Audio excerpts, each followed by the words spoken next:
Halo teman-teman, selamat datang di sesi penjelasan visual kita kali ini. Saya super excited nih, karena hari ini kita bakal ngebongkar sebuah konsep yang ibaratnya tuh tulang punggung dari dunia komputasi. Khusus buat kalian anak sistem informasi dan teknik informatika yang lagi pusing sama matematika diskrit, tenang aja. Sebagai video pembelajaran, kita udah susun sesi ini dengan alur yang runut, visual yang semenarik mungkin, dan pastinya pakai bahasa sederhana supaya penjelasannya jelas banget. Kita bakal bareng-bareng menguasai gimana sih caranya komputer ngatur data yang bentuknya hierarki. Nah, coba deh kalian bayangkan sejenak, pas kalian buka laptop, klik sebuah folder, di dalamnya ada folder lagi, dan di dalamnya baru ada file tugas kalian. Pernah nggak sih kepikiran, gimana caranya sistem operasi komputer kita bisa ngatur folder di dalam folder itu dengan super rapi, tanpa pernah bingung atau ketukar datanya? Rahasianya itu ternyata ada di sebuah struktur matematika brilian yang bakal kita kupas tuntas hari ini. Biar belajarnya terarah, ini dia agenda kita. Pertama, pengenalan dan konsep. Kedua, anatomi tree. Ketiga, properti lanjutan. Keempat, penerapan hierarki folder. Kelima, analisis studi kasus. Dan yang keenam, binary tree. Yuk, langsung aja kita mulai. Oke, kita masuk ke bagian pertama, pengenalan dan konsep. Kalau kalian ingat di materi sebelumnya kita kan udah belajar soal graf ya. Di graf biasa itu titik-titiknya saling terhubung, kadang muter-muter, bikin siklus, dan rutanya bisa banyak banget. Nah, hari ini kita fokus ke tree atau pohon. Tree ini sebenarnya cuma bentuk khusus dari graf. Bedanya apa? Tree itu luar biasa rapi, nggak ada tuh yang namanya siklus yang muter-muter bikin bingung. Cuma ada satu jalur pasti antar node, dan sifatnya murni terstruktur dari atas ke bawah. Jadi kalau mau didefinisikan pakai bahasa sehari-hari, tree itu adalah graf terhubung yang sama sekali nggak punya siklus. Setiap bagiannya tersusun dalam hierarki yang murni. Bayangin aja struktur organisasi di kampus atau silsilah keluarga kalian. Alirannya selalu turun ke bawah atau bercabang ke samping, tapi nggak pernah tiba-tiba melingkar balik ke atas kan? Lanjut ke bagian 2, anatomy tree. Tenang, kita bedah satu-satu biar gampang. Kita mulai dari yang paling puncak yang namanya roots atau akar. Uniknya di ilmu komputer, struktur pohon itu digambarnya kebalik teman-teman. Jadi root ini posisinya malah yang paling atas mutlak. Analogi paling gampangnya, ibaratkan hard drive utama di laptop kalian. Partisi kayak drive C atau drive D itu adalah rootnya. Disitulah semua data bermula. Terus kita juga punya parent dan child. Ini persis kayak konsep keluarga. Hubungannya murni atas bawah. Kalau ada node di atas yang terhubung langsung ke node di bawahnya, yang di atas itu parent, dan yang di bawah itu childnya. Jadi kalau kalian punya folder utama namanya kuliah, terus di dalamnya ada folder matdisk, nah, folder kuliah itu parent-nya, dan matdisk itu child-nya. Gampang dimengerti kan? Komponen dasar yang terakhir adalah leaf atau daun.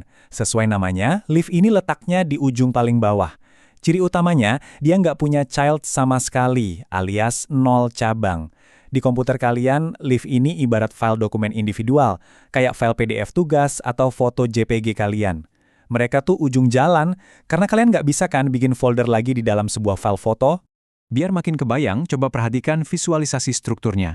Di posisi paling atas, kita punya root. Terus, root ini bercabang menjadi folder A dan folder B. Dua-duanya adalah child dari si root. Nah, kalau kita lihat folder A, dia ternyata bertindak sebagai parent buat file 1 dan file 2. Terus, karena file 1, file 2, dan file 3 udah nggak punya cabang lagi di bawahnya, merekalah yang kita sebut sebagai leaf. Susunannya sangat logis ya. Sekarang kita masuk ke bagian 3. Properti lanjutan. Ini penting buat paham gimana struktur ini bisa membesar. Masih pakai analogi keluarga nih. Mari kenalan sama yang namanya sibling atau saudara kandung. Sibling ini adalah node-node yang punya parent yang sama persis. Prakteknya begini, kalau kalian nyimpen 3 file Word tugas yang berbeda di dalam satu folder yang sama, nah ketiga file itu statusnya adalah sibling.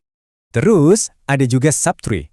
Subtree ini ibarat miniatur pohon di dalam pohon yang lebih gede.